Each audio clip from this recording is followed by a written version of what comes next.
Zakaj na pohod treh src? Ker je res lepa pot, na voljo sta celo 2 dolžini in si jo izberete po lastni presoji. Kratka 7 km ali pa dolga 12 km. Ker so najlepši razgledi, ker je pot primerna za vse starostne skupine in na kontrolnih točkah je bogata pogostitev. Ker je pot res dobro označena, glejte te table ali pa si pot pogledate na Google Mapsu. Ker lahko zraven vzamete tudi svoje kužke. In prijavnina je ni. In zakaj smo tukaj? Ker je zbor pohoda kot vsako leto ravno pri tej glasbeni hišici v parku.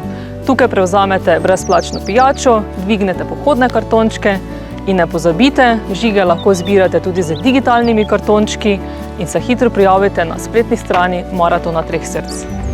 Tako da, 16. maj, pohod treh src, se vidimo v Radencih.